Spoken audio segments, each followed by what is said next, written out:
Good morning, everyone, and good morning to our guests online. Apologies that we're starting 10 minutes late. We just wanted to make sure that everybody can join the meeting.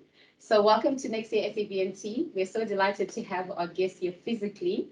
I think after 2 years of not seeing each other, so we're very excited about that. And our guests online, welcome. Thank you for joining us. Welcome to our Tax Breakfast 2022-2023. We're very happy to hear insights from our experts today on what they think, about the breakfast itself. So my name is Caroline. I'm the director here at Nexia SAB&T in the External Audit Division. I will be joined by Bashir, who's the co-founder and CEO of Nexia SAB&T, and Mr. Hassan Kaji, who is our tax director in the Cape Town office. He was very kind to come and see us so he can share his insights. So we're very excited about that. I'm going to start with telling you about our company, which is Nexia SAB&T. We were founded 28 years ago at the dawn of democracy, and we're very excited to have grown into where we are now. We have about 38 directors in our firm and about 500 employees at this point.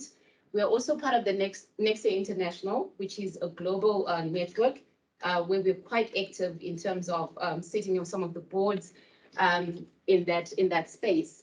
We are the 8th largest audit firm in South Africa, and we are accredited with the JSE, and we do undertake listed engagements. Well, we are also, we've been working very hard, and so we've been given various acclimates, which include being an accounting firm of the year. We've been recognized for the work that we've been doing in terms of empowerment of women within our firm. So we've been very excited, in terms of what we've managed to achieve so far.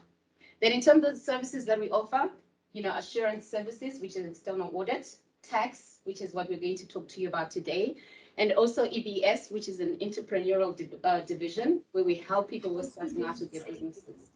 So with everything that has been happening with technology, we've also ventured into automation and digitization. We're helping our clients to design systems that are compatible with what's happening in the world today. We also have accounting services. We also in the turnaround, restructuring and insolvency space, as well as risk management and advisory. So ladies and gentlemen, without further ado, I'd like to invite Bashir to give us his insights into the tax budget. Thank you.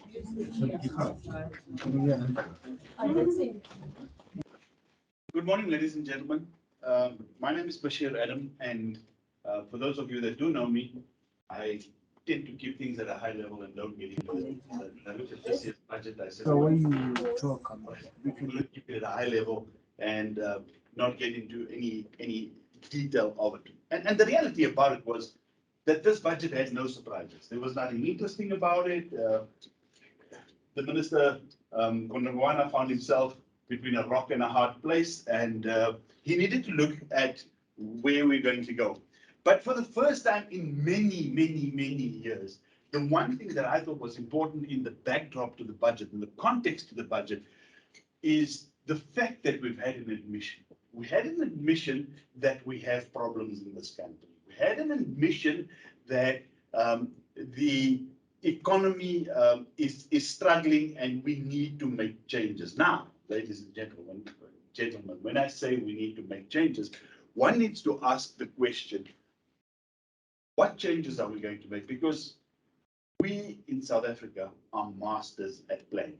We have the best plans in the world. You can think about it, reconstruction and development plan, national development plan, economic recovery plan. We scored 10 out of 10. The world recognizes us from the time we came up with our constitution to where we are now. And what do we get for implementation? Zero. So we have the best plans in the world. We can't implement them and we can't enforce them. So we need to look at how we're going to do that. But I think the backdrop to the budget was the admission by the president in SONA that we have deep and daunting challenges. And Minister Gondongwana accepted that when he started with the budget speech. He said, we've got issues and we need to fix these issues. And how do we fix these issues? So we need to find the balance between saving lives and inclusive growth. How do we grow? Because once again, and as we go through the budget, I'll highlight some of those things. But once again, we are sitting with a conundrum where we have social development, social services, social grants, which are such a weight on the economy that one needs to take those things into account when we balance the scales. One thing that I was absolutely surprised about was the flat budget allocation over the next 3 years to peace and security, because we don't have a crime problem in South Africa now, do we?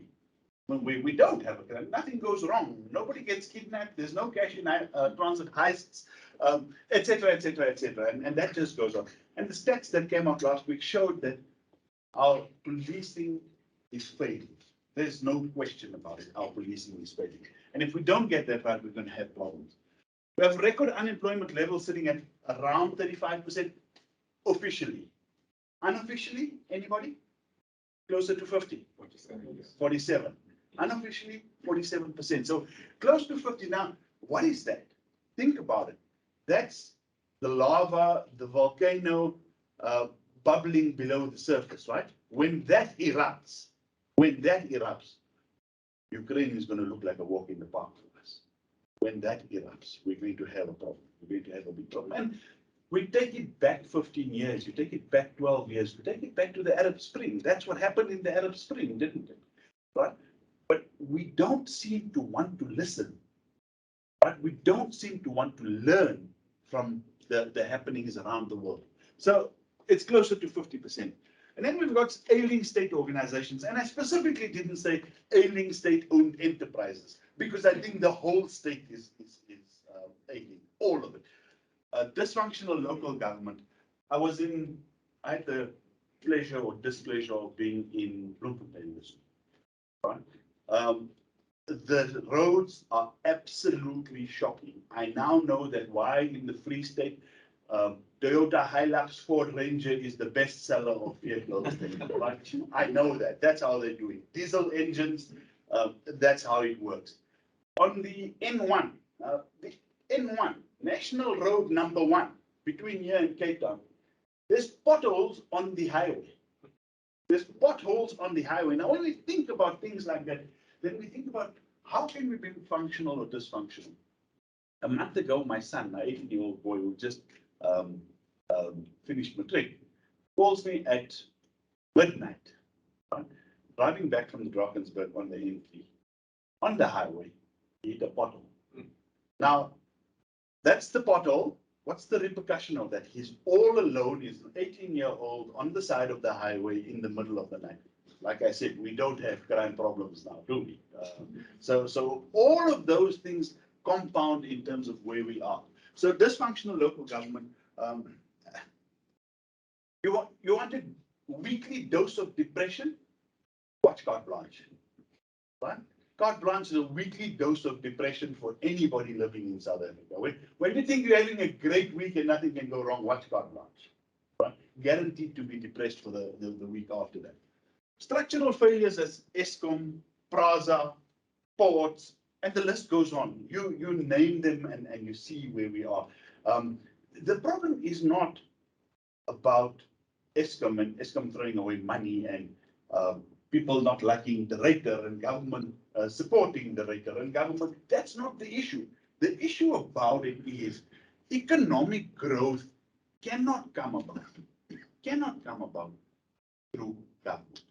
Government can't fuel economic growth through employment of people. We've got a bloated public sector that has significantly bloated. But what government does need to do is create an environment for business to thrive. Right? Because we think, now, sitting in the room, we've got the team from Spaniard, and I'm going to use the example because I think it was actually really innovative. 2 years ago, this time, we were kind of waiting for a lockdown to be called, right? We just didn't know when the lockdown was going to be called, but all of us were sitting.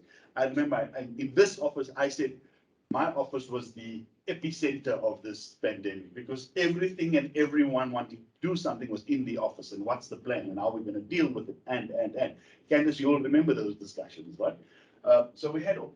And then I spoke to Faisal, who was the engagement director at Spaniard, and he said to me that I think you guys recalibrated a whole lot of your machines to be able to produce sanitizer and things like that, didn't you, at the time? right? Now, that's innovative, but that's business and the private sector, right? So create the environment, and we, collectively, the private sector, will grow the economy. We'll create the jobs. We'll do all of that. But we need government to play its part and give us an environment in which we can operate. If we got that, we'll make it work. So structural failures are a serious issue. The fact that we don't have trains, and trains are not running the way they should run, and goods are sitting in the ports for weeks, perishables are sitting in the ports for weeks. Those are things that are just not going to work. We need to get those things sorted out. Just last week, Danel had another bailout in terms of their salaries, etc. Yesterday, we had someone who visited us here, one of our other guys, and he said, guess what? We had an EFT from Danel that just paid our account.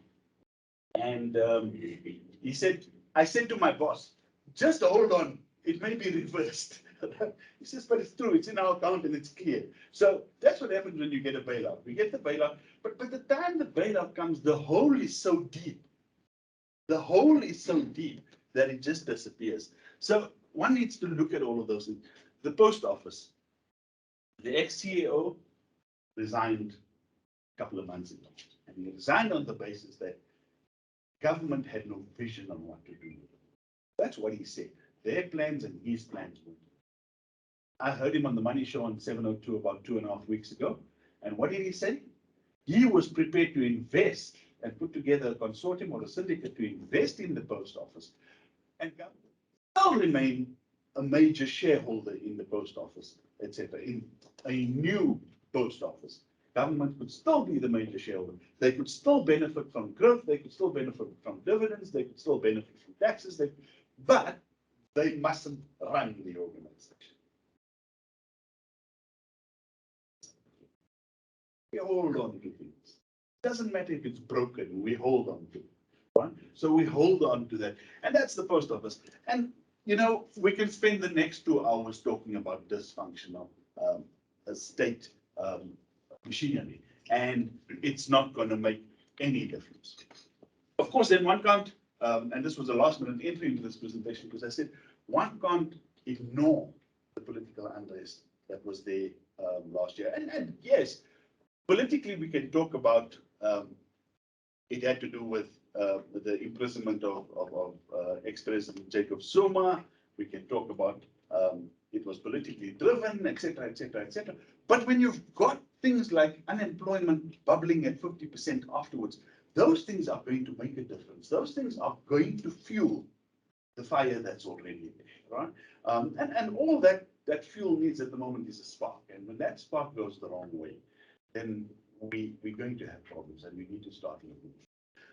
And we'll touch on something else that the minister said in this budget. And I said last year it was not going to happen, and I'm saying this year it will not happen. But we'll touch on that one as I go a little bit further. So economic recovery. Everyone went rah, rah, rah, rah. We hit 1.55 trillion rand in tax collections, and we were 182 billion rand more than we budgeted 4 months ago, and or a year ago, and we were 62 billion rand, and we were 62 billion rand more than the medium-term expenditure budget. But let's ask the question: is that real economic growth? It's an artificial bloat. It's an artificial bloat that was there. Increased tax collections. Is it sustainable? I can't see it being sustainable. Not in the current environment. I can't see it being sustainable. Higher commodity prices is what fueled it. Now, that's not because we're growing. That's because the rest of the world is growing. Right? So it's not because we're growing, and we need to take a look at that and how that works. We collected more tax, and that was fueled by specifically the mining sector. The mining sector put more money back in people's pockets. People spent more money, so the VAT collections were more, etc., etc., etc. So that's how that happened. It didn't happen any other way. And then what do? We increase the spending, right? Off a once-off windfall, what do? We increase the spending. Now, ladies and gentlemen, in your personal lives, in your business, in everything that you do, what happens when you get a windfall? Or what should you do when you get a windfall? Flatten your debt, flatten your debt, get rid of your debt, because that's ultimately what's going to pull you down. And unfortunately, we find ourselves in that. And I'll share some of those stats as we go on. So we look a little bit further, and what do? Right? We come down to a summary that in South Africa, we've got inequality, unemployment, poverty, declining investment levels, declining economic growth. And what do? What did I say we do best? We come up with a plan. Right? We come up with a plan, the socio-economic reconstruction and recovery plan. So every time something happens, we come up with a plan. Now, guess what? Who's going to implement that plan? We'll create an institution. We're going to employ some people, right, to police the plan, right? And those people will do nothing because none of the other state institutions work. What makes us think that this particular one? Unfortunately, I may sound like the prophet of doom, but this is the reality. This is stuff we need. But let's go back to the beginning. Let's get a little bit optimistic about it. What did we do? We did say we have problems. We did say we need to fix the problems, and that'll come out further in the presentation. All right. So, understanding the budget context and the economic outlook, real GDP is expected to grow by 2.1% in 2022, and an average of 1.8% above over the medium term. For us to make any sort of dent in unemployment, we got to grow at 3 and 3.5%. If we don't grow at 3.5%, we're going backwards, right? So that we're going backwards. That unemployment number is just going to go up. So that's the reality of where we are. I love this one. And ladies and gentlemen, a number of my slides come from the National Treasury's presentation on it. A more rapid implementation of economic reforms complemented by fiscal consolidation will ease investor concerns. We haven't done it in 28 years. What's going to happen now? What are we going to change to make it happen, right? All of a sudden, we created a unit in the president's office to look after state-owned entities.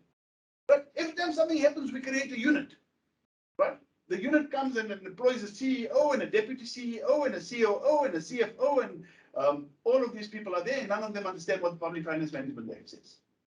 That's the reality. But again, it comes back to the acknowledgement that there needs to be more rapid implementation. Your guess is as good as mine whether that implementation is good. The reduction of regulatory constraints. Now, this is the time when you sit back and you watch the rand as he's talking in the budget, and you watch the exchange rate, and you see that nothing you're saying is having any sort of impact on the currency. And you sit and watch it, and you think to myself, but Minister, which part of South Africa do you live in? Right? Because you're going to reduce regulatory constraints. Those of us that are in business, what are we confronted with? More and more regulation, compliance, red tape, etc., etc., etc. We can't employ people because we need to comply with certain things. We can't enter certain markets because the barriers to entry and the regulations on those markets is just more than anyone could deal with. Providing effective services and coordinating sequencing economic interventions that will bolster public and private investment. Now, ladies and gentlemen, we want to invest. This is our country. If we don't invest in it, no. But we need an environment where we could do it. If there's any accountants online or sitting here today, you'll know the likes of SAICA, IRBA, all of those things. It's just becoming more and more, and it's almost ridiculous. It's almost to the point of us not being able to do it. I was in the UK about a month ago, and in the UK, you can't get graduates to enter the audit profession. You can't get them to enter the audit because of the regulation and the compliance and all of those things. So that's just the reality of where we are.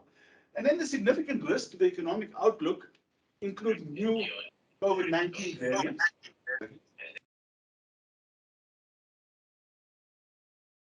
Okay, new COVID-19 variants leading to new waves of infection. Now, somewhere we've got to make peace with COVID.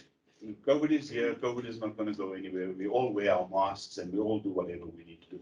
But it's not going to get any. It's not going to get any better, and it can't be a risk forever. If it's a risk forever, we're not going anywhere. We're not moving with it. Okay. Okay. On an overall basis, the only surprise in the budget was that there was no surprises. Right? We didn't put up the tax rates, we didn't put up the VAT rate, we didn't put up anything. Why? Because we got a windfall. Right? And the windfall said, because we beat it, we've got 182 billion rand extra. We don't have to increase taxes. We don't have to do all of this. We don't have to flatten our debt. We're just going to carry on with these things and the way we've been carrying on. And if you look at it from that perspective, you say, let's just sit back a little bit and take a look at it. And there's a fiscal drag that happens because the windfall has come now or will come in March. The tax relief that was given or is going to be given to shareholders goes further and spread over the course of the next financial year. So again, we're sitting with money now. We're spending money that we don't have now because we're only giving the relief later. So we're sitting with the cash at the moment. The revenue collection is driven by commodity prices and doesn't reflect any increased economic activity or capacity.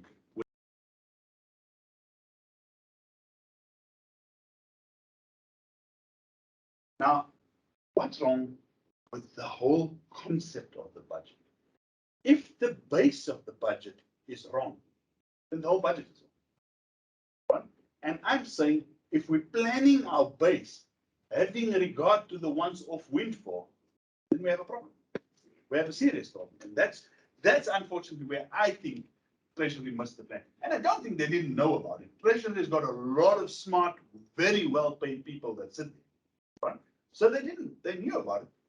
But the way they put it across to South Africa, the way they put it across to us, maybe they don't think we're smart. Maybe they don't think we question these things. We just accept everything at face value. So there's a mismatch between revenue and expenditure funding.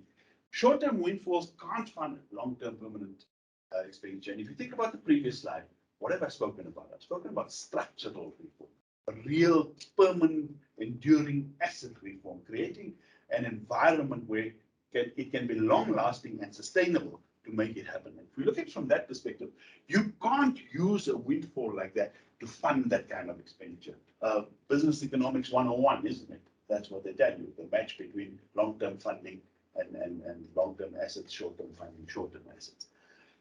Inevitably, increase in the debt in the short term, so we're going to go up. Now, let me put that into context.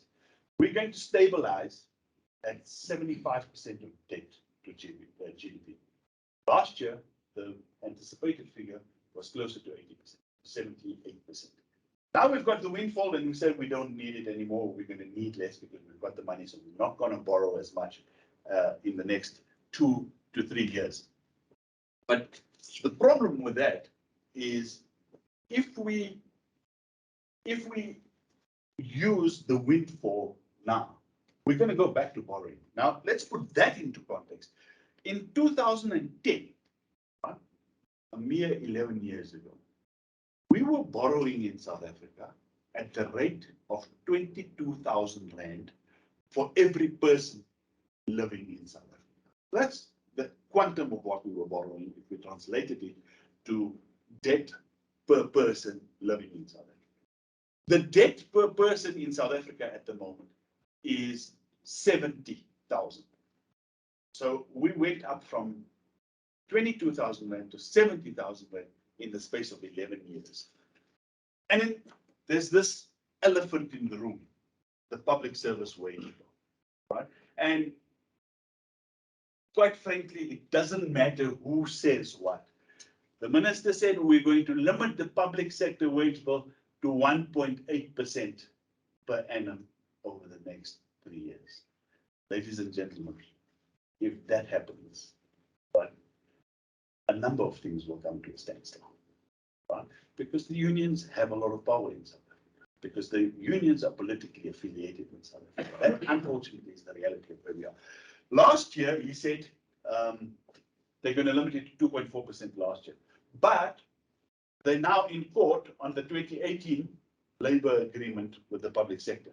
So if the unions win the case, we've already under budgeted. If they win the case, it's 50 billion rand that it's going to cost us. So we've already under budgeted. So those are the kind of things that we need to look at. But the elephant in the room is definitely the public service wage bill. For those of you that don't know, we are one of the most bloated public sectors in the world. So to give you an idea, we have more public servants than the USA. And the USA has 350 million people and is probably 5, 10 times, 20 times the size of South Africa in terms of land area. We have more public service. And guess what? SABS is going to appoint 12,000 new people to help those that are there fight the crime that they're not fighting. And we think about these things. These are all the little anomalies, the little things that we think about when this budget comes up.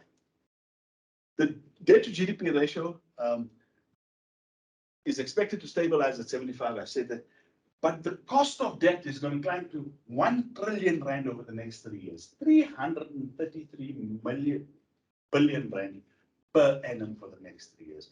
Now, that may sit back and think, well, we've got GDP at about 6 trillion, so it's not that bad. But I'm going to demonstrate to you just now just how bad that is for us. And then the risk factors from a debt stabilization perspective, state-owned enterprises, we have 1 trillion rand in guarantees for state-owned enterprises. Now that means government has guaranteed the debt. So the creditor is secure. He's going to get his money either way. Right? Guess where he's going to get the money from? Us. That's where he's going to get. There's no other place for him to get the money from. He's going to get the money from us. So if the state-owned entity doesn't pay, government needs to step in. We know that where we currently sit, most state-owned entities can't. So it's an eventuality that government, or it's probable that government will have to step in, at least for part of the state guarantees that they are. The public service wages we've spoken about, and then global and domestic growth. Our good friend Mr. Putin didn't help us very much in terms of what he did in the last and what he continues to do. So that's something else that we need to look at, is how do we get that part right? Because some way, if the world is growing, we need to be growing. So we need to look at where we were. Now, just a practical example of that. I had a conversation about a week and a half ago with a Chinese accounting firm, a big firm in China. And this guy said to me, look, our strategy is to go where the Chinese government goes. So we will follow them. Wherever they invest in the world, we will invest, we will follow them and we will do these things.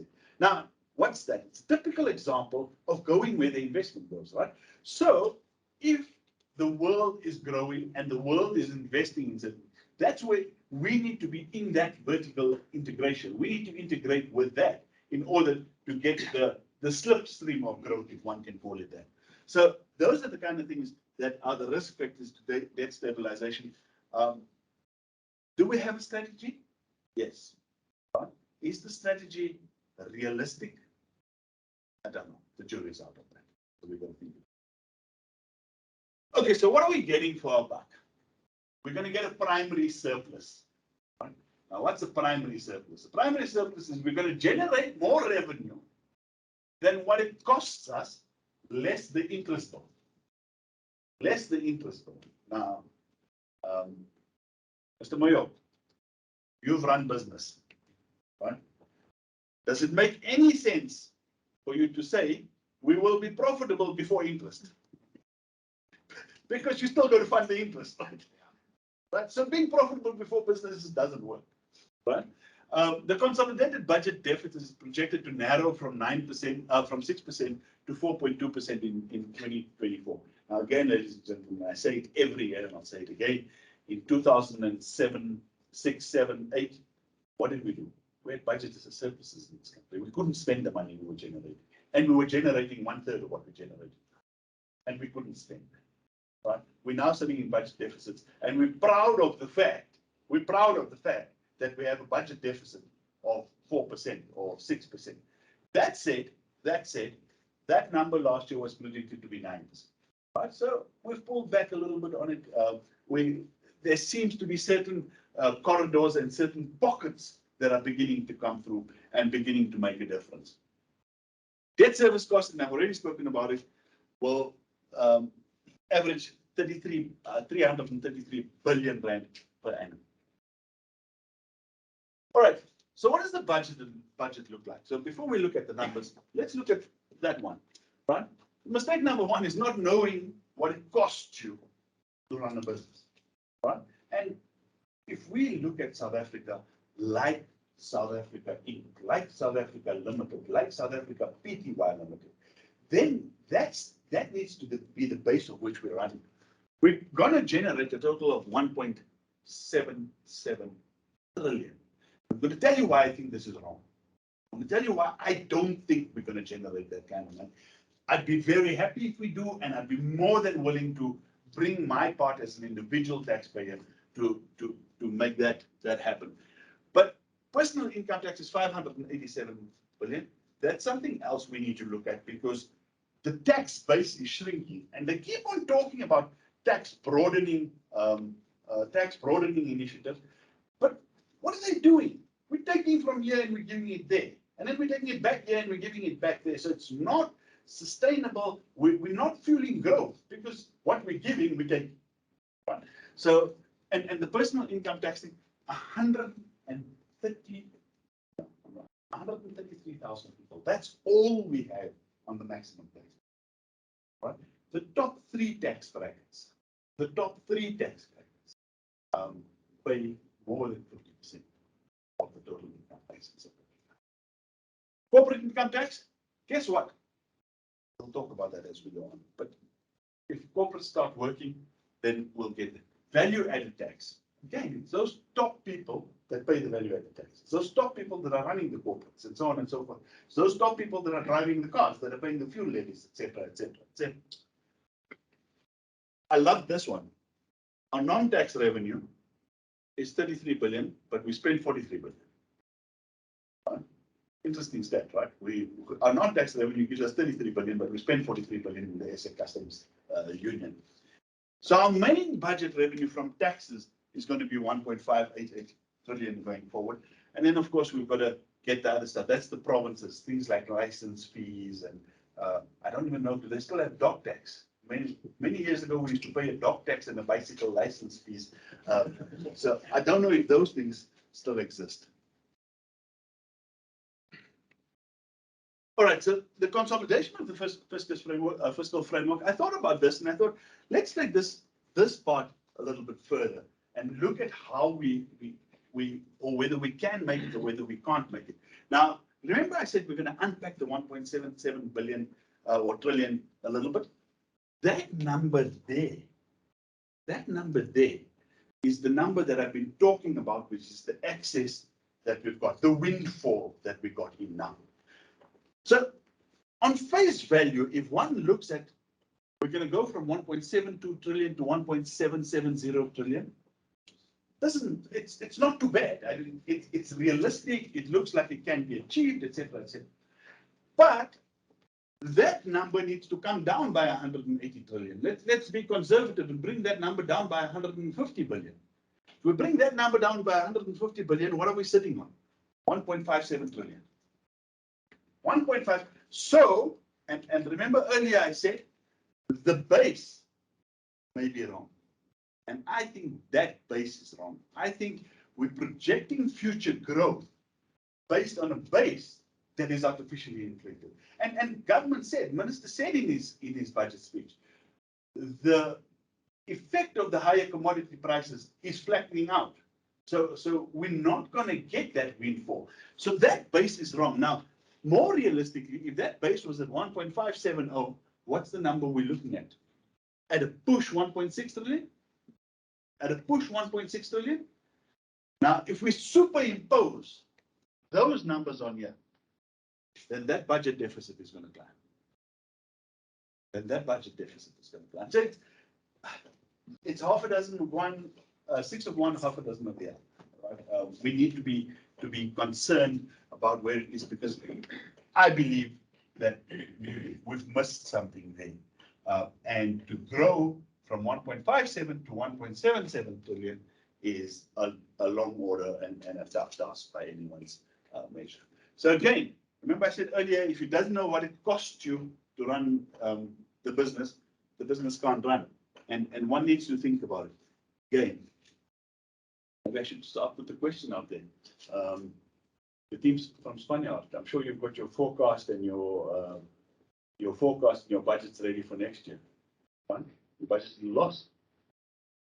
Because you'd have a problem if your budget is lost, right? Your shareholders will say, listen, what is the issue here, right? Exactly. Now, why are we as taxpayers not saying, listen, because who's the shareholders in this country? We. Right? Why are we not saying, come on, guys, we can't keep on budgeting at a loss. Right? There's got to be a way. Give us a long-term strategy and tell us in 10 years' time we're going to be out of it. Right? But let us see where we are. So that's what it comes down to at the end of the day. The first time when I started talking about budgets was in 2006, for the first time. And the revenue generated at that time was in the region of 500 billion. So the growth is there, definitely on the top line. But what happened was we didn't keep the spending in line with the growth in terms of revenue, and things are just falling apart. All right. All right, so let's look at the government and how we're going to spend the money. Now, again, here, there's always something that someone throws out at you here that you say, but come on, guys, what are we doing? What are we doing? Right, learning and culture. We're going to put 2.8% of, or we're going to grow by 2.8% in terms of average. It's the highest single line item that we're going to have. Do we need to get without an education, without educating the future generations of South Africa?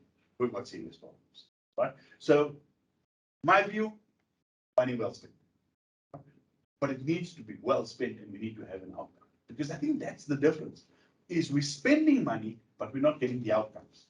We need to get the outcome. We need to get the deliverable. We need to get graduates that are going to make a difference. We need to make people that are going to stay in South Africa and apply their skills here. Health. We're going to grow by 2.2%.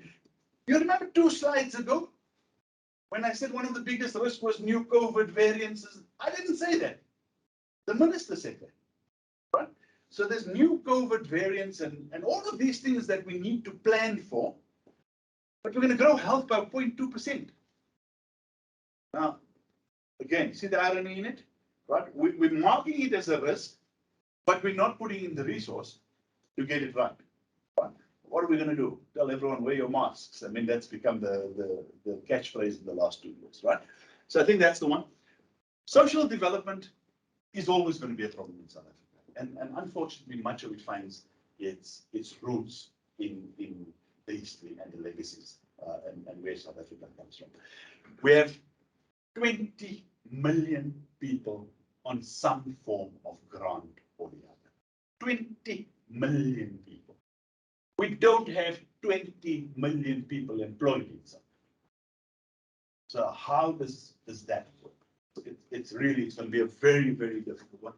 That said, right, as people, as a humanity, as professionals, as business people, we have some form of corporate social responsibility that we have to look after. Right? That's our country. That's what makes our nation.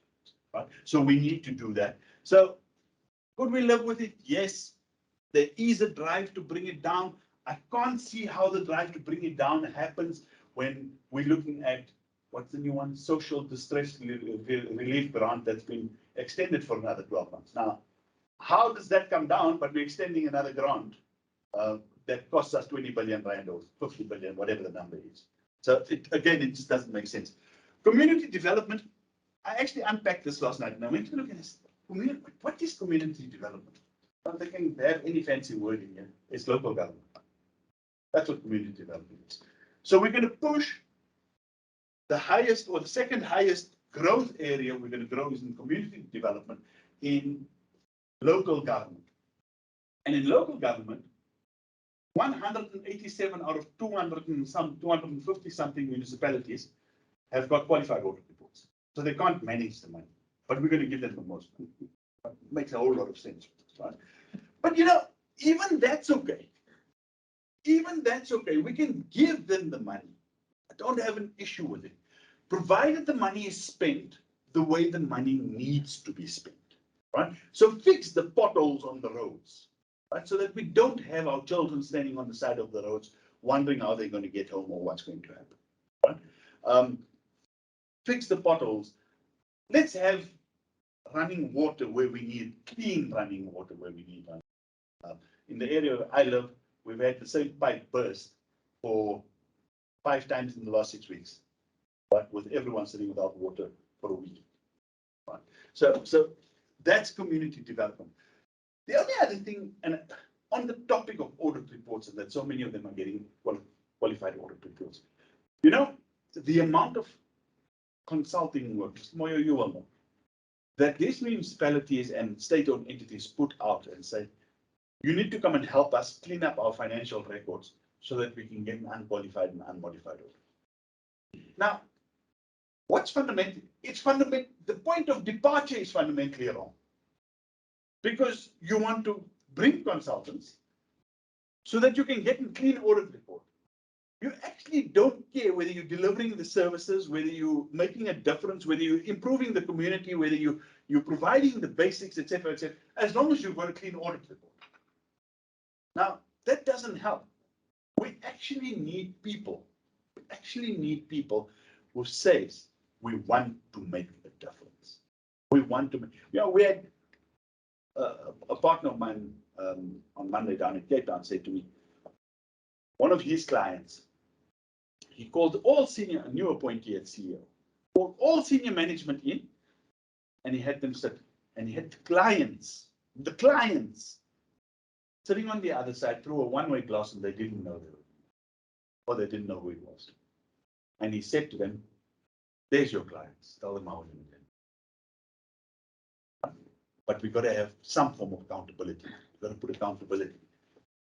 Economic development, I was actually very glad to see that the biggest growth area over the next couple of years is us getting economic development, right? Because we need to make that happen. Peace and security, I was disappointed about, and I think you'll become more disappointed the more or when crime starts affecting you directly. It's normally everyone knows someone who's being subject to something. But when it starts getting closer to home and the neighborhoods have to start putting together neighborhood watches and people have to go on patrol and all of this, then you realize we've actually got a more serious problem than we think. It's not just about the white collar crime and the guy sitting in Dubai that took the money from Eskom and took the money from the PIC and took money from wherever they could find money. Look, one's going to give it to them. To have pulled something like that off was a big one, right? But that's not where crime is concentrated. Crime is concentrated on smaller crime, the petty crime, the personal crime, the crime that hits home to people, crime that affect people every day. That's the kind of stuff we need to look at. General public services, 0.7%. It's very small in the budget, and then payment for financial assets is very small. So that's our expenditure for the year or for the next 3 years. That's what we're going to spend. Now, there's my problem. Debt service costs. Right? That's the 1 trillion rand that we've been talking about. But the reason I ring-fence the one just was to see what we're spending there. But the other one was to look at what we've got here and then compare that number to any other real line item. This is the second largest spend. In 2023, it will be the second largest spend on any single line item would be interest. Now, what benefit do we get as interest? We, taxpayers, residents, citizens, what benefit do we get? Zero. The argument with that would be what we're borrowing the money to create the infrastructure for you to. I believe that would be seen. We actually see it happening. All right. So that's something I seriously need to worry about. And then, of course, my favorite nuances every year is unallocated reserves. one has to ask, where does unallocated reserves go? Because nobody ever comes back to us and said we had a contingency reserve and we spent it. Someone has to ask the question, where does the unallocated reserve go? Right? That's the ring-fenced reserve that no one knows about, right? The slush fund, right? All right. Okay, so just unpacking it a little bit, we spoke about the social services, or collectively, this is called the social wage. The one thing I was encouraged about this year was the fact that the national health insurance was not an issue in budget. Not because I don't believe it's required, I absolutely do believe it's required. But can we afford it? I don't think so. Right? The US can't afford Obamacare. The national health insurance will be sure to drop us. So in its current form, it doesn't. But I also had a chat to two of the CEOs of pretty large medical aid schemes, and both of them are saying they support it 100%. They support primary health care must be available to everybody, etc., etc., etc. However, in its current form, the drain on the fiscus will just be too big. Drain on the fiscus and the drain on the top end taxpayers will just be too big. Right? So in terms of the social services or the social wage, basic education by far the highest, and I think that's important that we get that. I've already spoken about the contribution to social development and what we need to do. This one worries me. The National Student Aid Assistance Scheme. Right? Why? Because this thing's been under forensic audit since I know it existed. Right? And it's been under forensic audit because it's losing money on an ongoing basis, because money is not being accounted for. Now think about it. Let's just think, this is probably supposed to be the most simple business to run, because you get money from government and you must give it to students. That's this business in my mind. Right? So where's the black hole here where it's all disappearing to?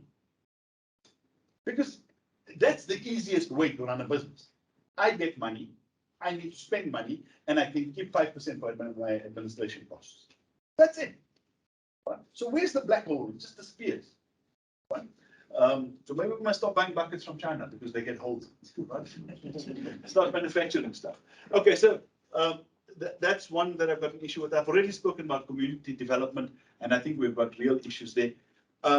This one worries me. Again, if anything that my good friend Derek Watts tells me on a Sunday night is anything to go by, then health is crumbling. Health is crumbling, and we seriously need to look at that. Whether we have the resources. Now, what I don't want to see is the fifth wave coming, and the next variant, I don't know, we passed Alpha, Beta, Theta, Omicron, maybe we're going to get the Zorba variant. But what I don't want is that our hospitals are overrun and we've got no capacity, because this is where we should be planning for that, right? Where we should be ready for it. We know about this thing for 2 years. So it's not like we've lost it completely. All right, next one. Economic development. Agriculture and rural development stands out for me because that's food security. For the most part, agriculture is food security. 27.5 billion, I think we're a bit on the low side. But we need to encourage self-sustainability in at least being able to feed our nation. And at least being able to feed our nation. Economic regulation on infrastructure. Didn't I show you just now that we're going to reduce regulation and go? Didn't I tell you that just now? We're going to put 117 billion rand to improve regulation and give you more regulation. But now how does that work? Something somewhere is wrong, right? Job creation and labor affairs, we need to do all that. Right? But again, we can't create jobs on the basis of the public sector saying we're bringing in this labor-intensive program to cut the grass on the side of the road. You know what? Let's put in skills and teach them how to make and build the lawnmower that can cut the grass, rather than keeping people unskilled and making them cut the grass. Right? That's the kind of stuff that we need to look at from that perspective. So maybe we take some of that money and we move it to innovation. We actually teach people how to do stuff. We resurrect manufacturing. Remember, manufacturing used to be a big thing in South Africa, right? And that's gone. But how's that gone? That's gone because we outpriced our labor in the international market. That's what we did. We pushed up the labor cost in South Africa, so it became cheaper to have it made in China and bring it in here. That's exactly what happened to our manufacturing capability. Crime and police services we've spoken about already. It bothers me. The crime situation bothers me, and unfortunately, the crime situation is leading one to the brain drain and capital flight out of South Africa. Right? People will live with not having water because they can drill a borehole. People will live without having power because they put in solar and generators and all of these nice things. People will live with the potholes because they will drive over it with their Toyota Hilux and Ford Ranger that they buy in the fixed income. Right? All of those things we can get by. You can't get by someone breaking into your house, invading your privacy, and threatening the lives of you. That you can't get by. So that's something we need to seriously look at. And then public administration, I'm not going to spend any time on this. I don't think this. And then what's that 10 billion contingency reserve? Let's see where we go with that next. Right, so from tax proposal perspective, we've spoken about tax strengthening, the revenue improvement. Because of the revenue improvement, government says we're going to give back 5.2 billion in tax relief. Hassan is going to talk about that a little bit by way of a specific example, just so we can see how that actually translates into real life, to support and to help the economic recovery. Right? So that's why they're giving it back. So we can support and we can help the economic recovery. And when we do that, they're going to regulate the hell out. Right? So those are all the little anomalies that we need to work with. Provide some respect from fuel taxes. So they're saying the RAF levy is not going up. Right? It's almost like they listen to us. Or it's not going up. Right? For the last 20 years, I've been saying the RAF levy is the biggest black hole that we have in South Africa. Everything in there disappears. Everyone that services the RAF doesn't get paid. Right? The whole thing right now just doesn't make sense. And then we're proud of ourselves and we make a big noise because the percentage that we pay at the fuel pumps towards government is less than 40%. So 40% or 35% or 36% of the cost of a litre of fuel goes to government by way of RAF levy, tax levy, fuel levy, any other levy that you can possibly do. And we say it's okay because we're less than India and Mexico, and most other countries are higher. I'm saying to myself, but in every other respect, we say you can't compare South Africa to other countries because we're unique in our diversity, we're unique in our extremities, we're the most unequal society in the world. But when it suits us, we say, but because it's like that in India and Mexico, but we must live with it. It doesn't work for me, but that's the way it is. The adjustment in the income tax personal brackets, Hassan will speak more about when he comes on. Progress continues to be made in building the South African Revenue Service. See that little star? I put that in, right? Because I look at this and I said to myself, hold on. They've now come up with the high net worth individual tax unit.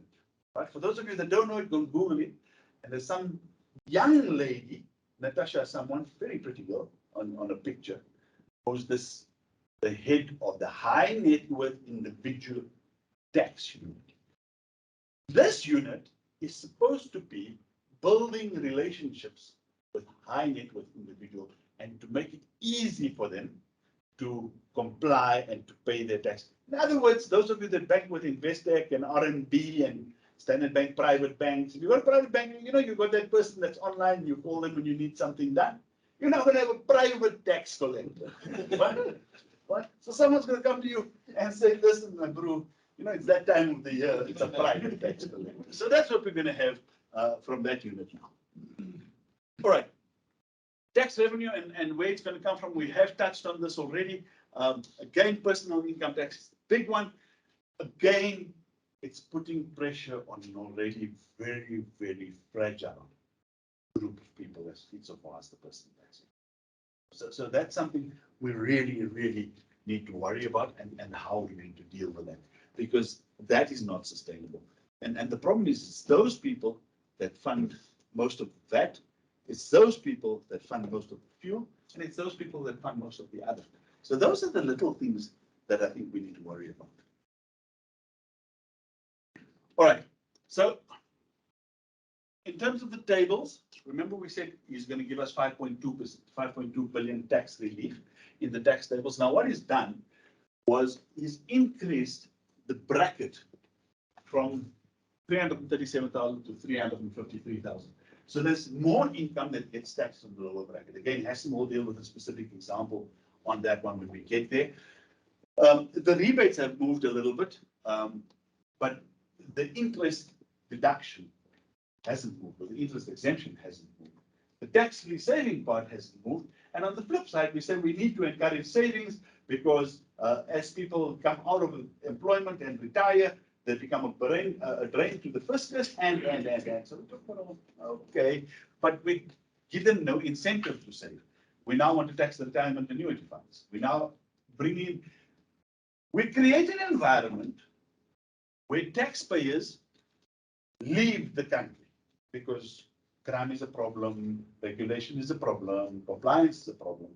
We created that. Now they leave the country, what do? We bring an exit tax in. So yes, you can go, but you leave 40% of your assets behind you. Right? So we're going to take that from you. So when we look at all of these things, it just doesn't make a whole lot of sense. The tax thresholds has gone up from 87,000 to 91,000 a year. So those of you that do pay people below the tax threshold at 7,600 rand, there's no tax to be paid by any of those people. And then there's a number of other little tax issues that they brought in, but there was nothing spectacular. Nothing where he came up and he said there's going to be this big change, or we're going to introduce this, or we're going to take this out. Okay, we've already spent a lot of time on the gross loan debt, but you know, at some point we're going to dip into the contingency reserves. At some point, if that base that I spoke about earlier proves to be wrong, and we don't meet the revenue target of 1.77, then we may see some movement happening when the tax administration and the medium-term review comes up in October. We may actually see something happening, because if they don't do that, they may be forced to find money from other sources. And if they've got to find money from other sources, the first place they look at is the taxpayer, right? Because funding is already unacceptably high. Right? So the next room is going to be tax, but that's something we need to worry about. Okay, so this slide is probably the least favorite of all my slides, but it's at 1.5 million rand taxable income per annum that you start paying tax at the maximum marginal rate of 40%. Now, if we look at this, we analyze this a little bit. We have 133,000 people out of 60 million people, right, that earn less than 1.5 million per year. Oh, more than 1.5 million. And that's okay, because most of those people are probably self-made. Those are people that have grown their businesses. Those are people that are employed or have special skills or whatever the case is. So that's fine. The issue I have with that is that 133,000 people out of 7 million taxpayers. Anyone with a mathematical brain, what's the percentage? Anyone? 133 out of 7 million? That's a new number. Oh, it's all right. So 1.8% of the people, 1.8% of the taxpayers pay 28% of the total personal income tax. 1.8% pays total. Right? Now, the next lowest bracket is 1 million to 1.5 million. That's 2.7 million, 2.7%. Take those two together, what do we have? 4.5, right? 4.5% of the people, 4.5% of the people pay 41% of the total personal income tax. Are you depressed yet? You should be depressed, yeah. Right? So that's 41%. If we take the 4.5 and we take it up to 7.2% or 8.2%, right? So we include the next bracket. 8.2% of all South Africans or South African taxpayers pay a total of 54% personal. I ask you, ladies and gentlemen, how sustainable is it? How sustainable is it? Now we sit back and we say, but why are people leaving South Africa? Why is this happening? Why is that happening? That's one of the biggest drivers of why that's happening. Now, I've got news for you, right? That band of people, would you agree with me if I said that's the band of people that can afford the most luxuries, the most valuable goods, do you agree with me if I said that? Right, which means that group of people is paying the same amount or the same proportion of the VAT that government is paying.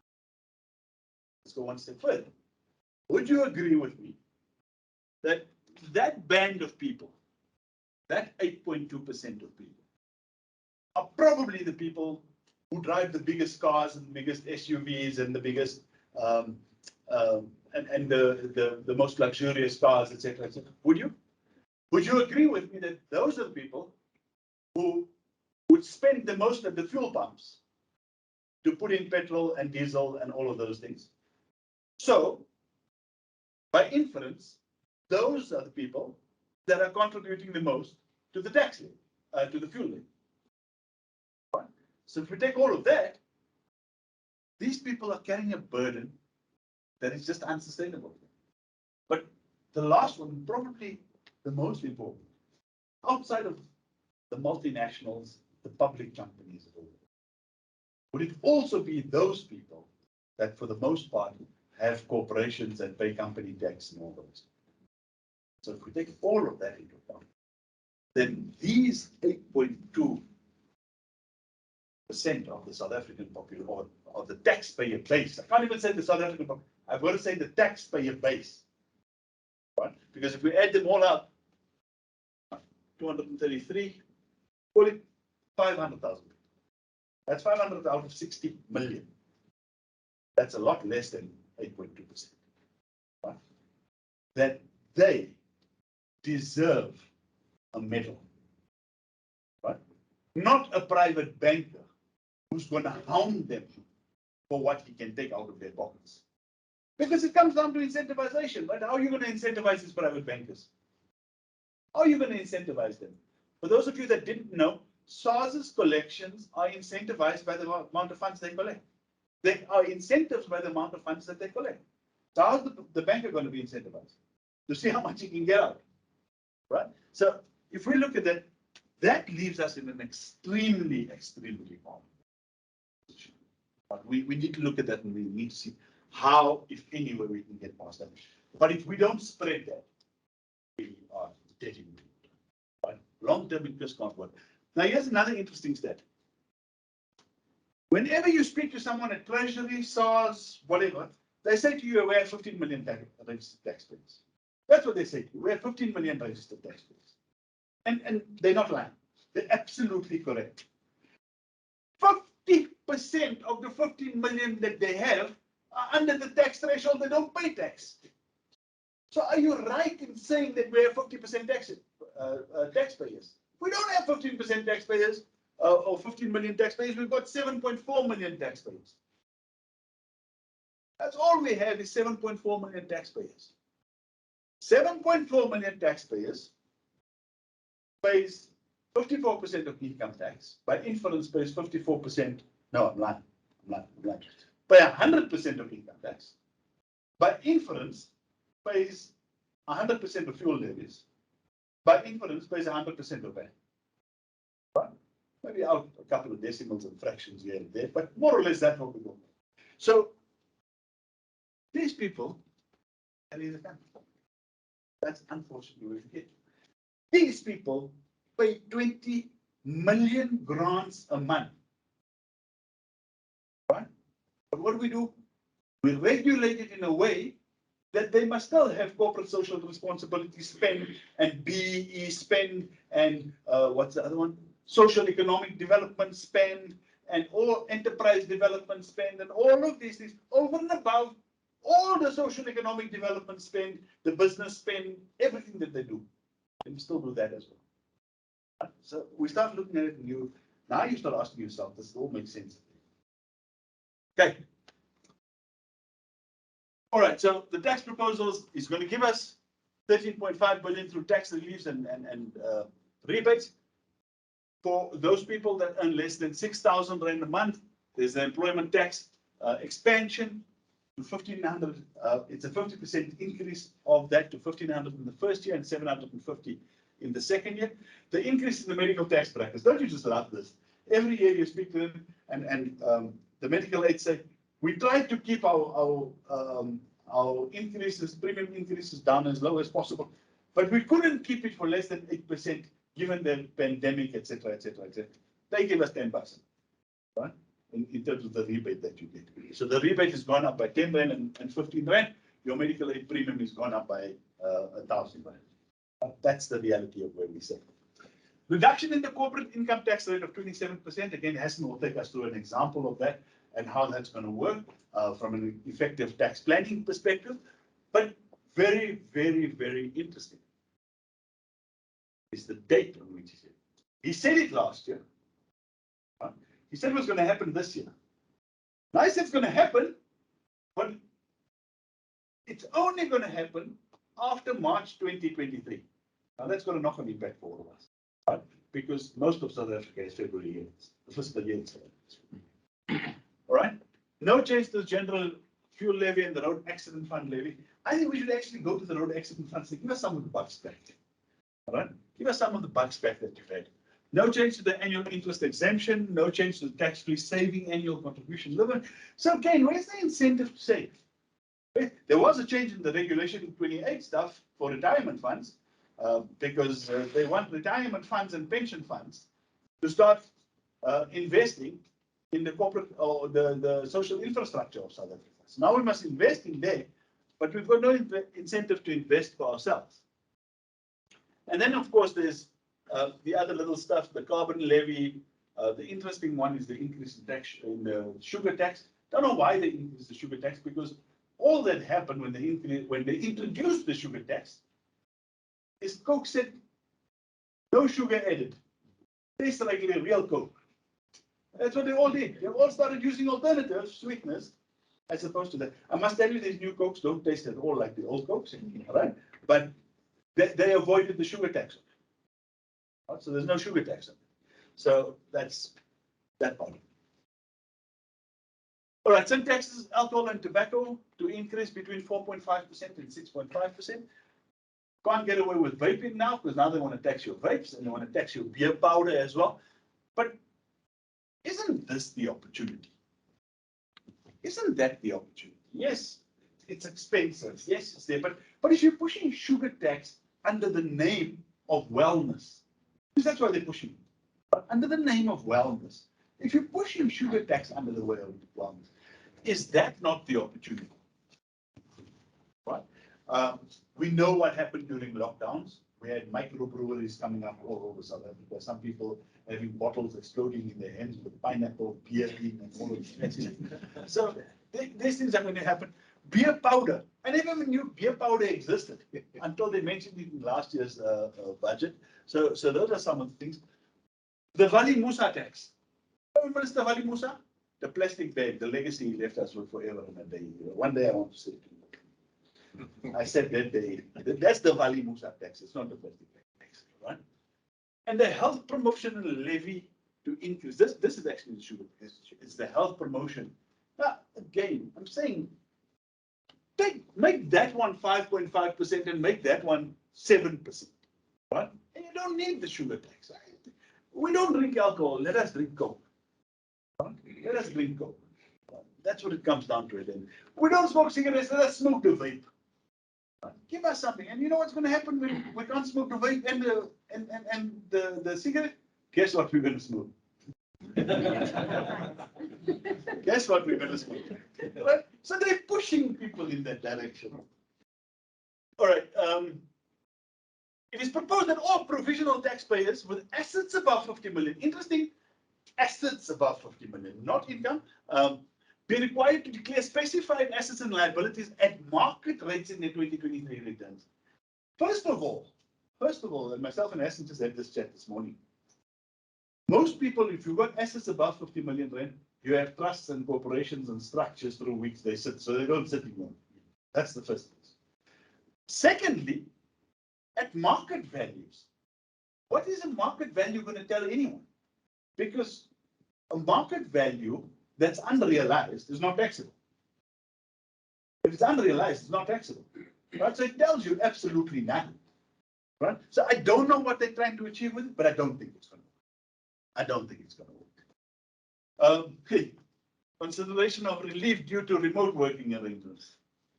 Now, when we're telling everybody, come back to the office, come sit here for our tax breakfast and all the rest of it, now we want to give you tax relief for working at home. How does that work? Like, all the time you worked at home, you had no tax relief.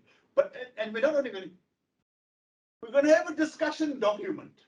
So we're going to have a plan, right, to do this thing. So that's hell of interesting on how that one's going to. But I mean, it's mind-boggling. The whole world worked remotely for the last 2 years. But now, 1, 2, 3, 4. There's 4 of us sitting in this room, and I bet you 0 online that are sitting with masks on right? But we'll give you the remote working allowance next year. Okay. Review of the exemption of foreign retirement funds. Rian, this is one we need to look at for a number of our clients that get foreign retirement funds. A review of depreciation and investment allowances to take place. Now, what's going to happen there? Followed by a release of a discussion document. So we're going to look at it, and then we're going to get another plan on what we think we need to do. Right? So you see remember I said I thought we were very good at plans? We're seriously good at plans. And now we don't want to call it plans anymore, we call it discussion documents. All right.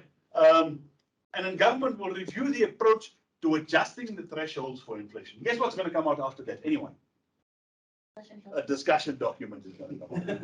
Right? So I think, ladies and gentlemen, that's me.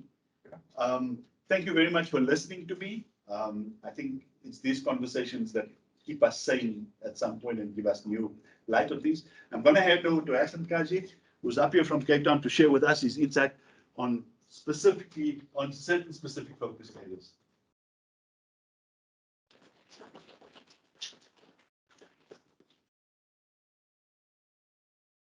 Good evening, ladies and gentlemen.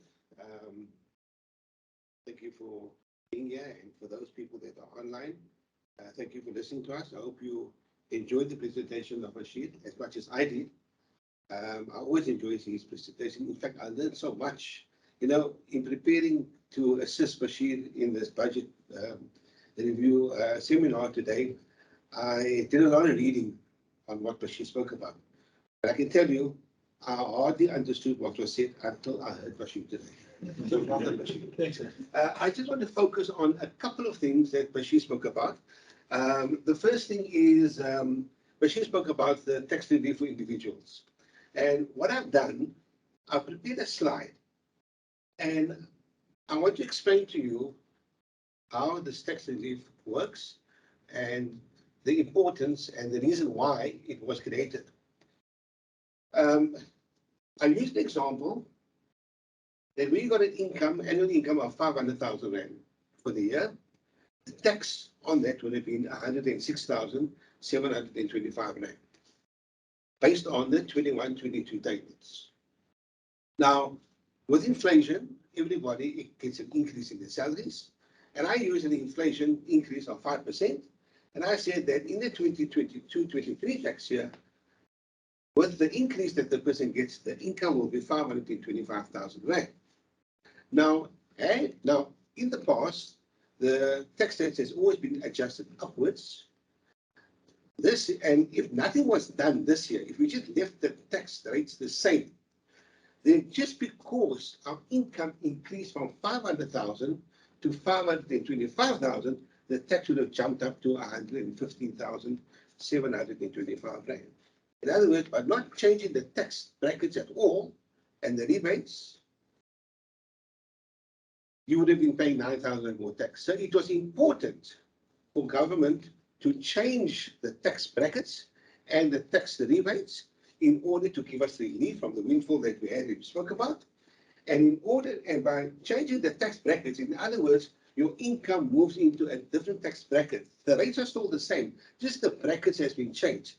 The 525,000 tax, the 2023 tax rates would come to 112,405 rand.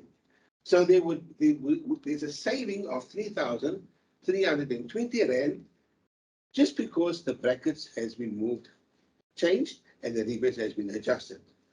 I also worked out the tax saving. The tax is only 2.8%, 2.86%. So you get an increase of 5%, but your tax saving is only 2.86%. But I think this slide shows you that with fiscal drag, this is the increase in taxes due to your increase in your income. If the tax rates were not changed, we would have been paying more tax just because of our increase in salaries. Okay, what can go to the next slide? Bashir also spoke about the change in the corporate tax rate from 28% to 27%. He did mention something which I want to mention. And what I want to mention is that this announcement was made in 2021. We're now in 2022. It hasn't been, nobody has got the benefit of it. And as Bashir says, that most small companies, most family businesses, most owner-managed businesses, and by default, when you register a company or you register for income tax, February seems to be the year end that you choose for your year end. So in our practice, in fact, most of my clients, almost 90% of my clients, got a February year end. So because this change of 28% to 27% takes place for years ending on or after 31 March 2023, means that if you got a February year end, you only get the benefit of this 27% in the year ended February 2024. And don't think of changing your year end now, because subsidy won't allow you to change your year end retrospectively. You've got to change it in advance. Okay? So, although we're getting a tax deduction of 28% to 27%, we're only going to see the benefit of that in 2024. But coupled with that, in order to make up the losses due to the change rate, government has introduced two things. The one is the limitation of interest deductions, but focusing mainly on multinationals, offshore companies charging interest to local companies. There will be a limitation of the amount of interest they can deduct. But what's more important for us here is the restrictions of the utilization of assessed losses. If you go on this, and this restriction is based on the greater of 80% or a million rand income.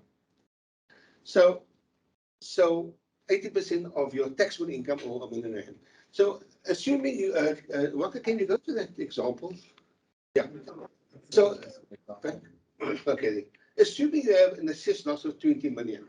Now you know in the past, if you've got an assessed loss and you make a profit for the year, you first utilize your assessed loss, and if the assessed loss is more than your taxable income for the year, you don't pay tax. And if the assessed loss is less than the taxable income, that assessed loss is used to reduce your taxable income. Once you in the rate of 27%, you can't do that anymore because only 80% of the assessed loss will be allowed to be taken off your taxable income. So if you've got an assessed loss of 20 million and your income for the year, your taxable income is 15 million, 80% of 15 million is 12 million. So only 12 million of that assessed loss can be offset against the 15 million income, and you pay tax on the 3 million. So that is the restriction that we have on the assessed loss to compensate for the loss of income from 28% to the 20% tax rates. Okay. Okay. I've got one more slide which I want to talk about, and although it sounds a bit basic, but there's a lot of things I can tell you about this slide. Now, I've done a comparison of the tax rates at the moment. The individual maximum marginal tax rate is 45%. In other words, if your income is more than 1.5 million for the year, your marginal tax rate is 45%. Also, I haven't got it on here, but trust, the tax rate for trust is 45%. The corporate tax rate is 28%, but I'm using 27% because that's what's going to be the tax rate going in the future.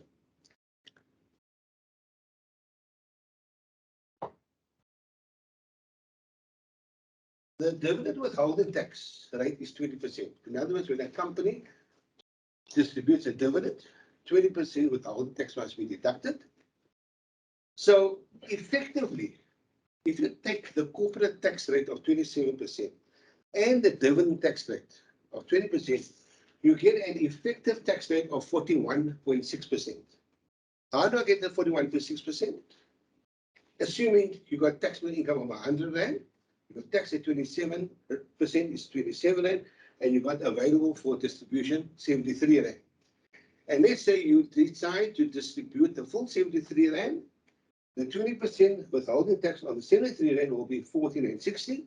14.60 plus the 27 would give you a 41.6% effective tax rate. Now, when you compare the 41%, the 41.6% against 45% as the individual marginal tax rate, you can see that the bit of tax planning needs to go, especially when you got a company where you are a director in the company and you can play around with your director salary, provided it is reasonable and provided it's market related. So it doesn't make sense if you've got a company that yields a profit of 5 million for the year and you take a 3 million in salary. It doesn't make sense because anything above 1.5 will be taxed at 45%. Whereas if you take that excess profit and you declare a dividend, you first pay tax at 27%, then you pay dividend tax at 20%, and effectively you get a tax rate of 41.6% compared to the 45% that you would have paid if you took that whole amount as a director salary. So that's the first tax planning. The second tax planning is something which I like a lot. And I think we try our best to advise our clients to structure the affairs in such a way that they can get the most efficient tax benefit. So what we do at Nexia SAB&T, we encourage our clients to set up a structure whereby you got your operating company on the one level.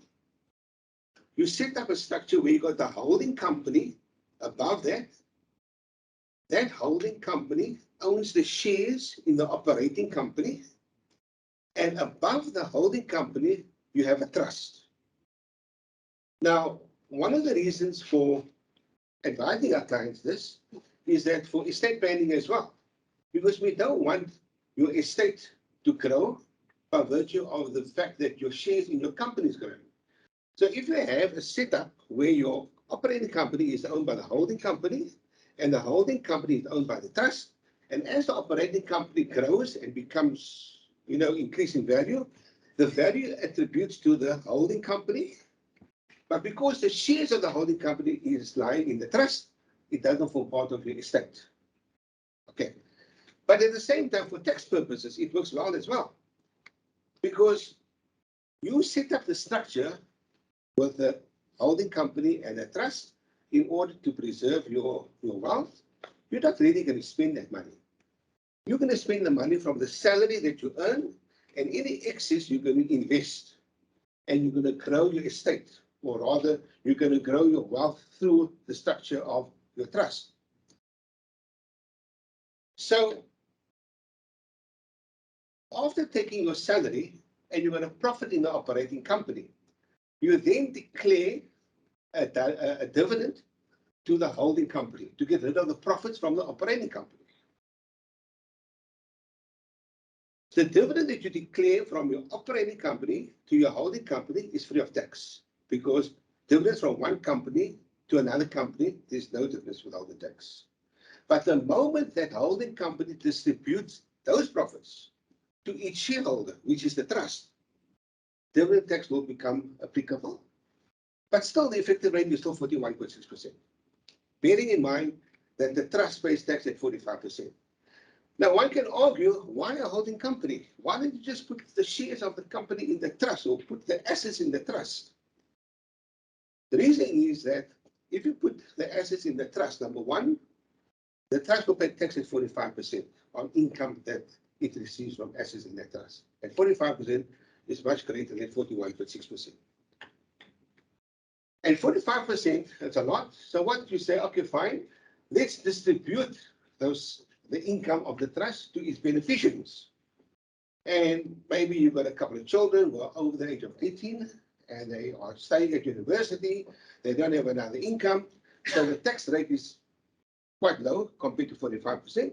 And now you distribute the income of the trust to the beneficiaries, including you, your wife, and your children. Now, what happens with that, the distribution that you distribute to yourself, for example, it's increasing your assets now. It's removing the assets from the trust into your own hands. Okay, so you're defeating the whole purpose of estate planning.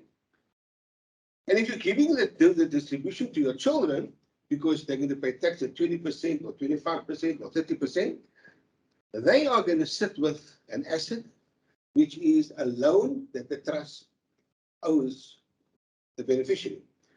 And in a lot of cases, I've seen this, where the trustees of the trust, they make these decisions without the children knowing about it, because it's a tax planning thing. And, you know, people, they just think about now, pay this tax, we'll cross the bridge when the trouble comes afterwards, or they don't expect trouble. So they distribute the profits of the trust to the children. They pay this tax, but now the children sit with an asset which they don't know. 10 years down the line, the children realize, hey, I've got 5 million rand owing by the trust to me. All the year's profit has been distributed. My parents paid the tax on it, and I don't know about it, but now hold on, I want that money because it's the asset. And then the problem comes, and I don't need to tell you what the problem is going to be. But the other thing also is that the best way to overcome all this is with this holding company and the trust. So you distribute the profits by way of dividends from the operating company to the trust, no tax, and then you hold those profits, you don't distribute it to the trust. The trust owns the shares. So the value of that holding company belongs to the trust. So when you die, it's not part of your estate. But the assets or the profits and the money is all lying in a holding company.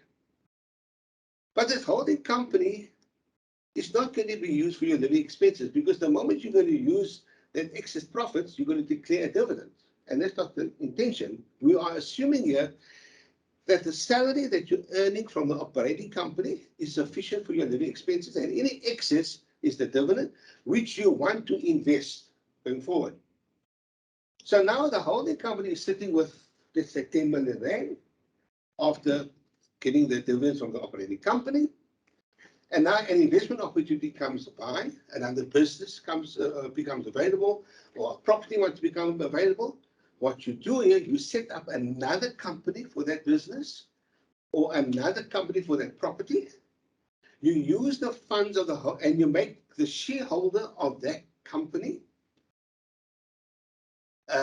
You make the shareholder the holding company. The holding company is the shareholder of this other company that you got.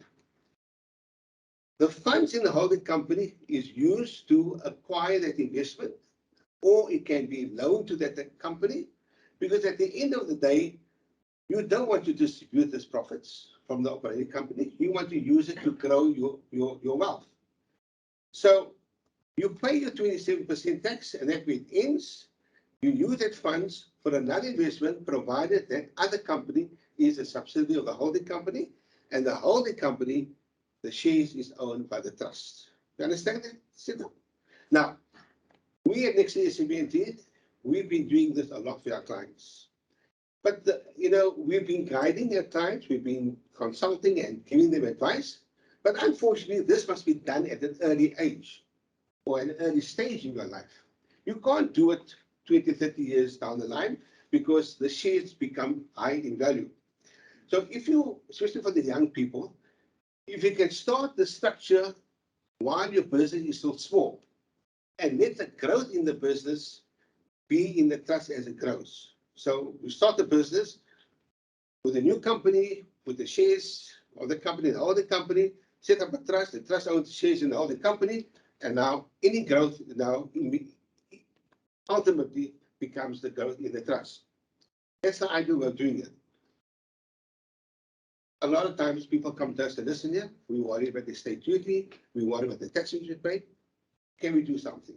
Yes, you can do something, but it's going to cost you capital gains tax. Because if you're going to transfer your assets from yourself to the trust or from yourself to the holding company, you are selling an asset and that's going to trigger capital gains tax. But it may still be worthwhile. It may still be worthwhile because CGT is something certain. If you don't pay it now, you're going to pay it when you die. So it may still be worthwhile to do a structure whereby you move the assets from your name into a company, pay the CGT, because the value today may be much less than the value when you die. Then there's another option. If you want to defer the CGT, there is mechanisms, restructuring mechanisms, which we won't go into. I think you have to come and talk to us. We can guide you on how we can restructure, whereby you can defer that CGT until you die. There are structures in place, which we've been advising our clients, which is totally legal, and we're very happy. In this year's budget, the minister did not clamp down on any of the structures which we've been advising our clients on. So that's something that I would like to you to consider. Come and talk to us about the restructuring in order to minimize your estate duty on death and also to make use of the differences in your tax rates. I thank you, everybody. And is there any question? Are there any questions on the chat? We will take the questions. Thank you.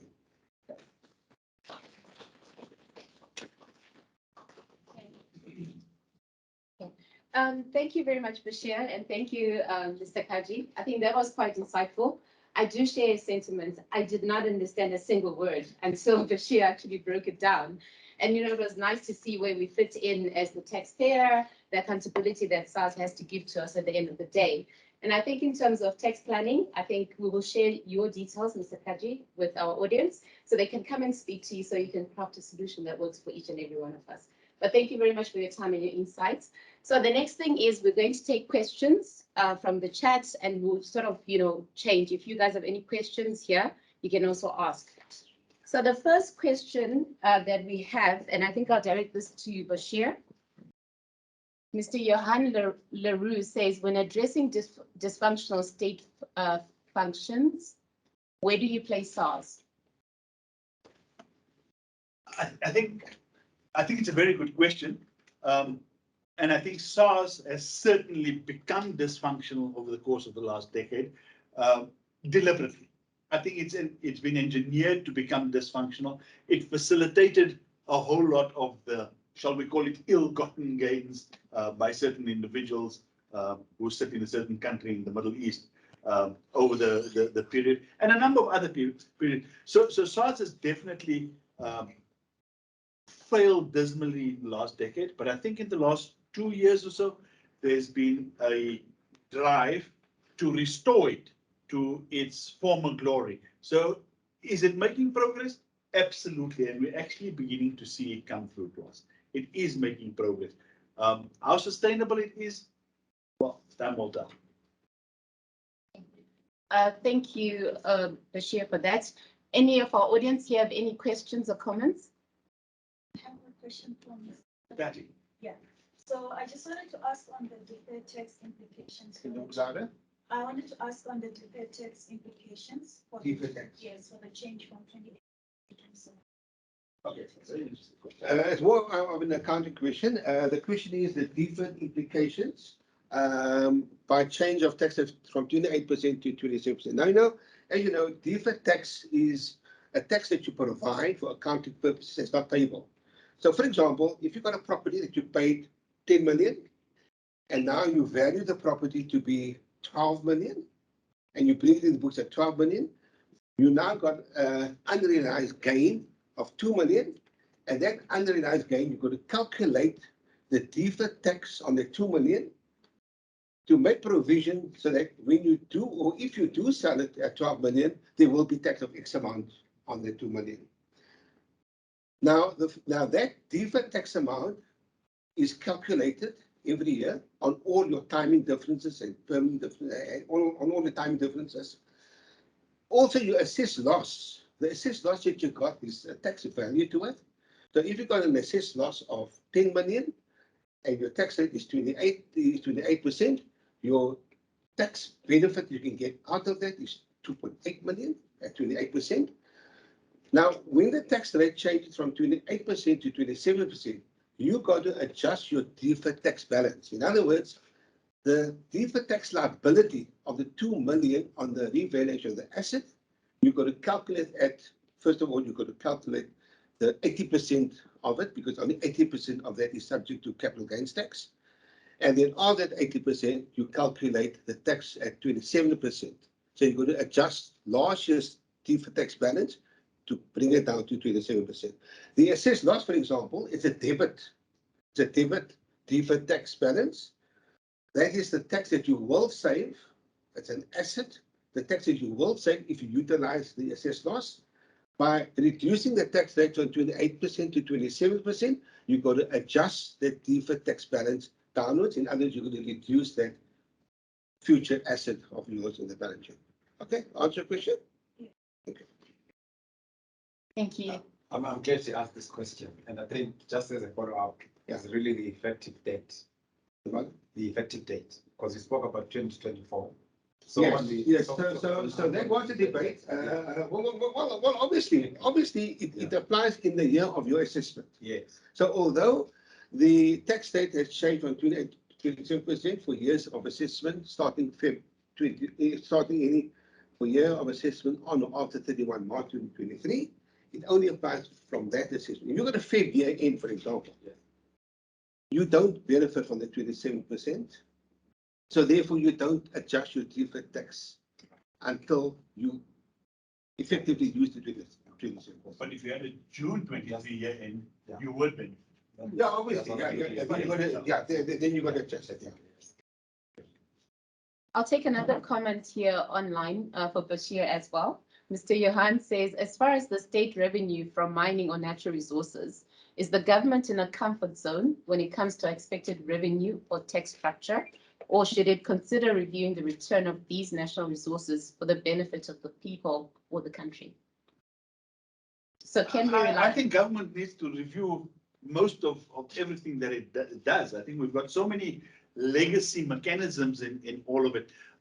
I do think that to an extent, and this is a personal opinion, government takes for granted certain things that come their way. And definitely the royalties, etc., and licenses from mineral rights that are contained in South Africa. I personally think government takes that for granted. Should it be reviewed? I think it's one of a number of other things that need to be reviewed in terms of the structures that we do.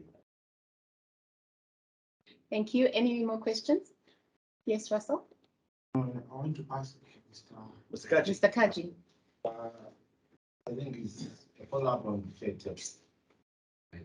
So let's say you are auditing a client, that client has been having an assessed loss. So my understanding is we have got an assessed loss. It says that in the standard, that an entity can only recognize a fair tax asset. The extent that is probable that there will be sufficient taxable profits available against which the deductions can be utilized in future tax periods. So it's silent to say when you are looking at this future taxable income, how long do we look? Is it 5 years? Is it 10 years? Or is it based on our judgment? Okay, once again, it's an accounting question because your balance sheet must reflect your assets and liabilities.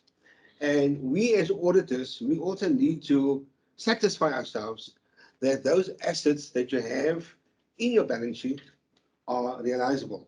In other words, you've got to verify that those assets is of value. Okay, it can be turned into cash. So if you've got an assessed loss, but the company is making losses all the time, and it doesn't seem that the company will ever make profits, then you can't identify that deferred tax as an asset.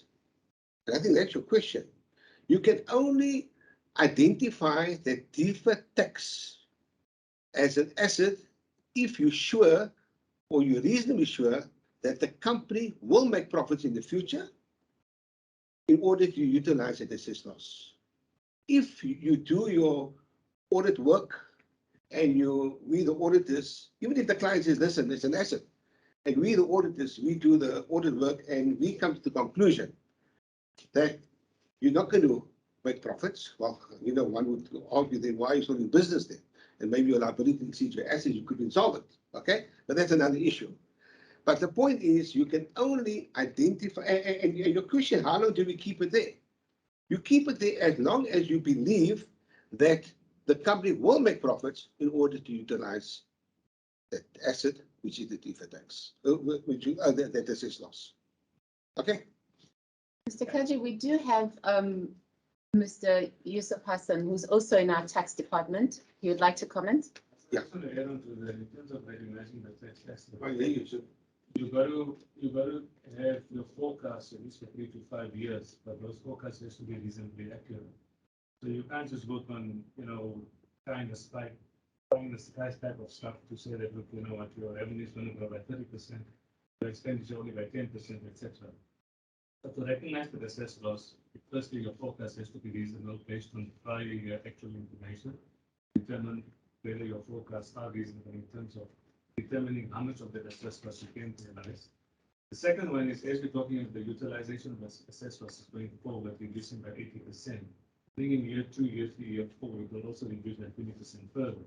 So if you've got a significant assessed loss, you then just got to determine that how much of that taxable income you will generate in future years to determine how much of that assessed loss you can actually utilize.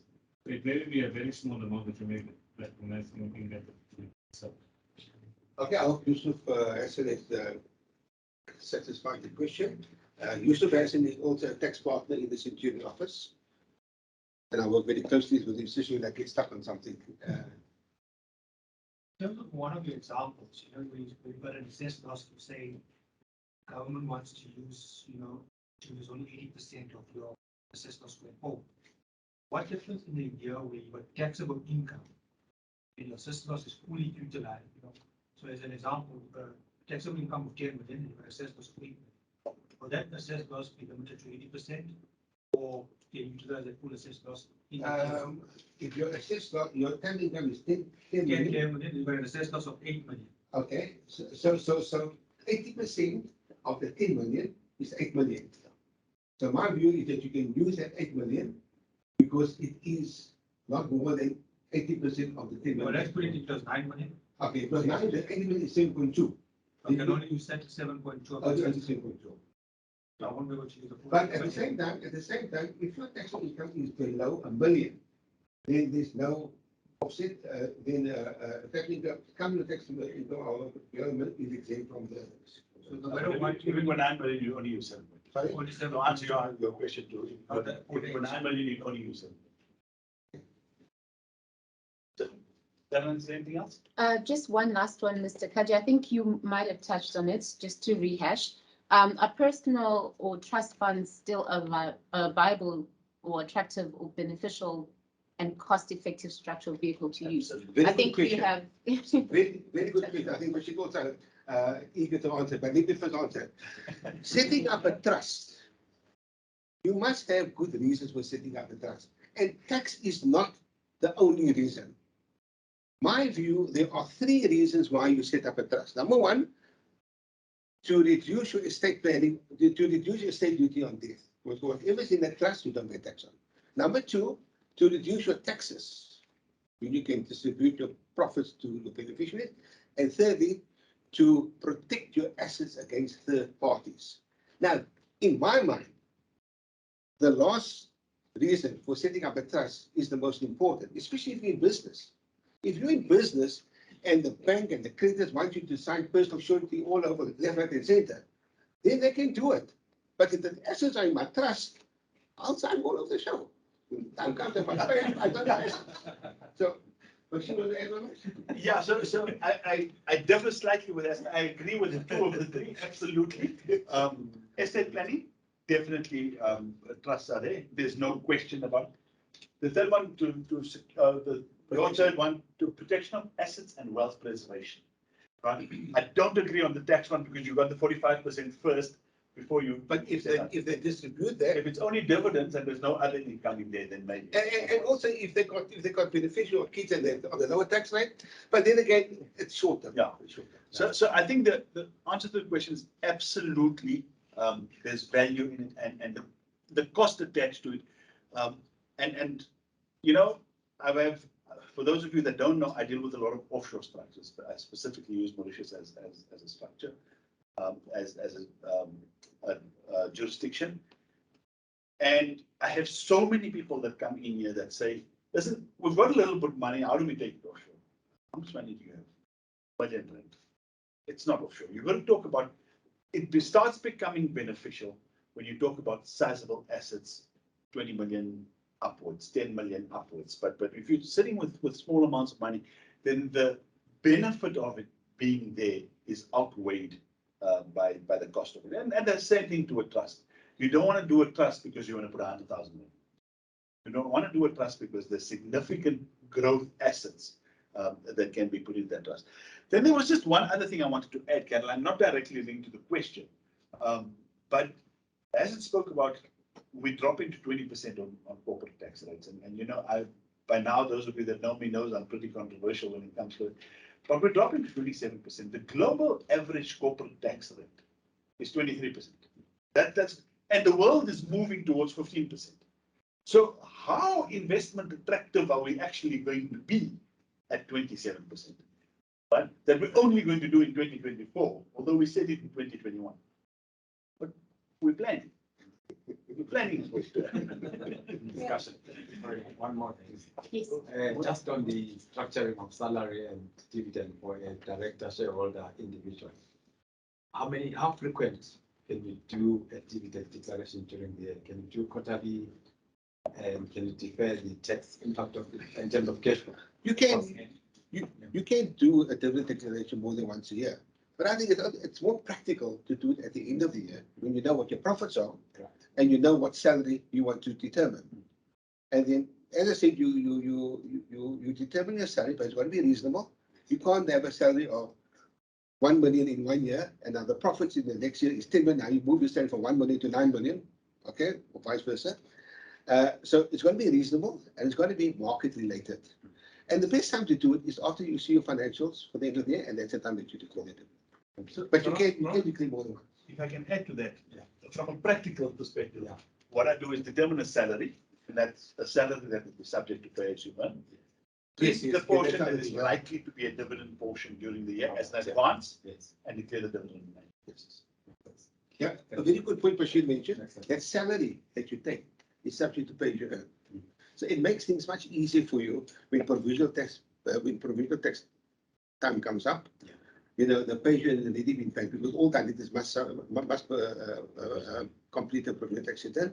So when you calculate your provisional tax and the big part of your liability is already paid by virtue of pay as you earn, it makes it so much lighter for you at the next time. Thank you. Thank you so much. I think we'd love to have the discussion, and I think for the guys who are here, we can continue that discussion when we have some refreshments with prepared for you. But unfortunately, our guests online have to leave in the next 2 minutes when our scheduled meeting ends. But thank you very much for joining us. It was really a pleasure having you here. I enjoyed the conversation, and we hope to see you again for the tax budget 2023-2024. Thank you and goodbye.